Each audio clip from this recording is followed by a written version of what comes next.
जातीय प्रेस दिवस रे ओडिशार समस्त सांबादिक बंधु भाई और भौणी मानू प्रेस दिन शुभेच्छा और अभिनंदन जनाऊँची। विभिन्न परिस्थिति रे कठिन परिश्रम करी जो माने सत्य निर्भीक खबर एवं सचेतनता लोकों पाखे पहुँचाउचंती सेमानंकु प्रभु जगन्नाथ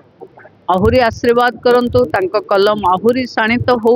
समाज रो परिवर्तन एवं विकसित ओडिशा एवं विकसित भारत रो वार्तावह से माने होंतु यही मोर कामना। देखंतु मु मंचरे भी कहिछि आमे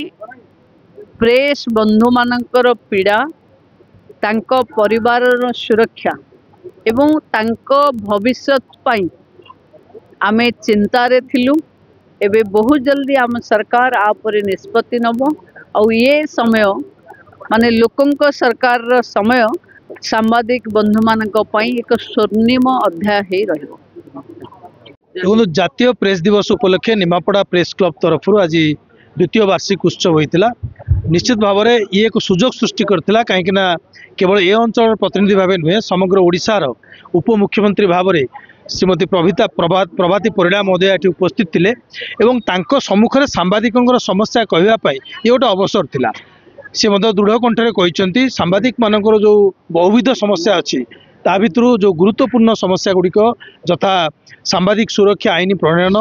स्वास्थ्य बीमा योजना रे बाप माँ को सामिल करवा और 25 वर्ष ऊर्ध्व संतान संतति की सामिल करवा एवं अवसरकालीन भत्ता प्रदान करवा ये विषय में सरकार सक्रियता सहकार विचार करुँच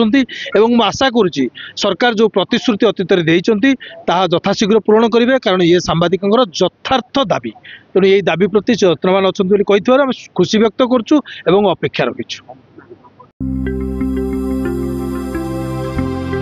लेटेस्ट न्यूज अपडेट पाई www.nowodisha.com को लॉगिन करंतु।